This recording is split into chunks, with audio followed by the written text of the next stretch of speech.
Praise the Lord everyone. లూకా సువార్త 10వ అధ్యాయము 2వ వచనం చదువుకుందాము. కోత విస్తారముగా ఉన్నది కానీ పనివారు కొద్దిమందియే. కాబట్టి కోత యజమానుని తన కోతకు పనివారిని పంప వేడుకొనుడి. చదవబడిన ఈ వాక్య భాగాన్ని అనుసరించి ఈరోజు దైవిక స్ఫూర్తిని ధ్యానించుకుందాము. ప్రభు అయిన యేసుక్రీస్తు నామంలో మీకందరికీ శుభములు. ప్రియమైన సహోదర సహోదరులారా, మీరందరూ ప్రభు కృపలో బాగున్నారని నమ్ముతున్నాను.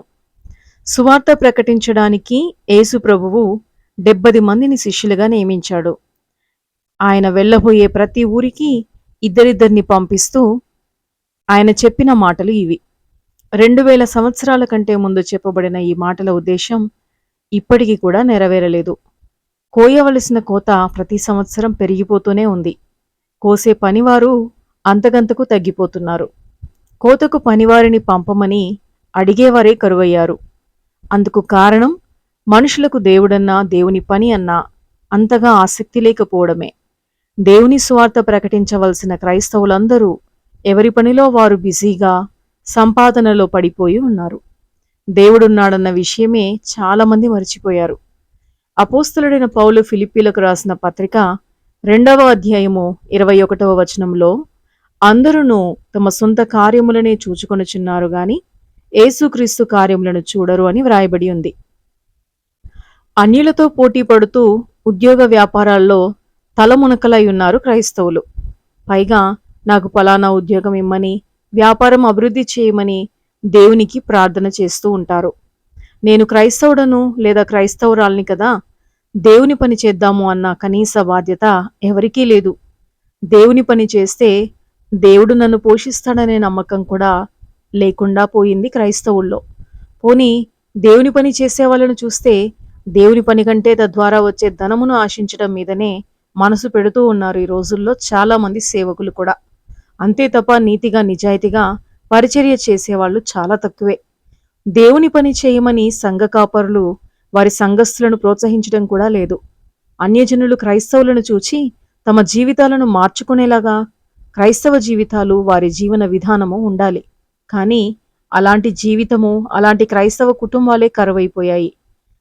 అపోస్తలుడైన పౌలు తిమోతికి రాసిన 2వ పత్రిక 4వ అధ్యాయం 2వ వచనంలో వాక్యమును ప్రకటించుము, సమయమందును అసమయమందును ప్రయాసపడుమని రాయబడి ఉంది.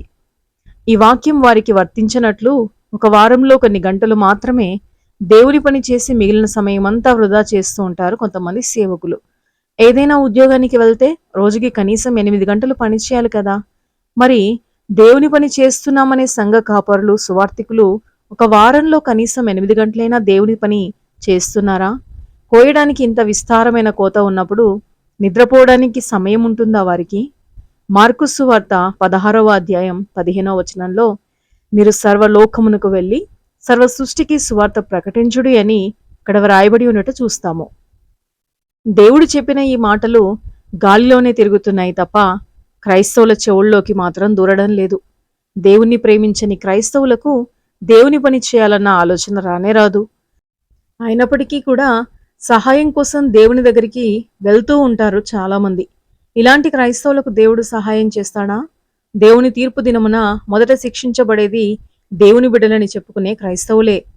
పేతురు మొదటి పత్రిక 4వ అధ్యాయం 17వ వచనంలో తీర్పు దేవుని ఇంటి యొద్ద ఆరంభమగు కాలము వచ్చి ఉన్నది, అది మన యొద్దనే ఆరంభమైతే దేవుని సువార్తకు అవిధేయులైన వారి గతి ఏమవును అని రాయబడి ఉంది. కాబట్టి మీ సొంత కార్యములనే కాకుండా యేసుక్రీస్తు కార్యమును చేయటానికి సిద్ధపడితే, సువార్త ప్రకటించడానికి ఈరోజే మనం నిర్ణయం తీసుకుంటే నశించిపోతున్న ఎన్నో ఆత్మలను మనం రక్షించగలుగుతాము. కోత విస్తారము అంటే ఈ లోక సంబంధమైన పంటలు, పొలాల గురించి కాదు ఇక్కడ దేవుడు మాట్లాడేది. నశించిపోతున్న ఆత్మలు, వారి యొక్క రక్షణకు సంబంధించిన విషయాలు దేవుడు మాట్లాడుతున్నాడు. కోత యజమానుని దేని కొరకు వేడుకోవాలి? పని వారిని పంపమని వేడుకోవాలి. అంటే సేవకులు, దేవుని కొరకు మంట కలిగిన సేవకులు లేవాలి.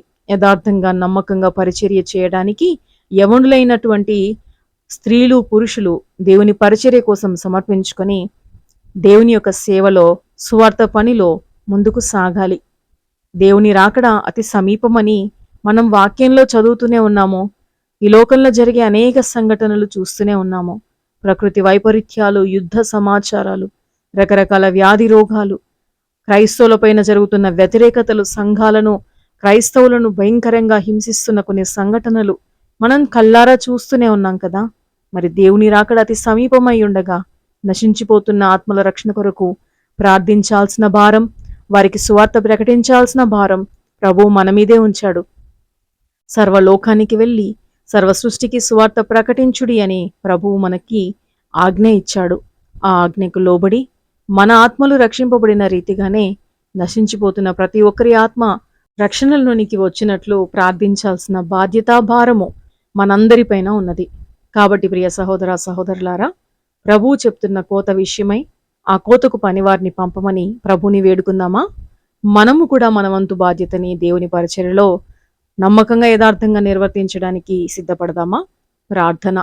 ప్రభువా, కోతెంతో విస్తారమై ఉండగా ఈ లోక సంబంధమైన పనులలో మేము బిజీగా ఉండకుండా నీ పరిచర్య విషయంలో ఆసక్తి కనపరచడానికి, సర్వ సృష్టికి సువార్త ప్రకటించే భాగ్యాన్ని నాకు, మాకు, మాలో ప్రతి ఒక్కరికి దయచేయమని, కోతకి పనివారిని పంపమని ప్రభు అయిన యేసుక్రీస్తు నామంలో ప్రార్థిస్తున్నాము తండ్రి. ఆమెన్.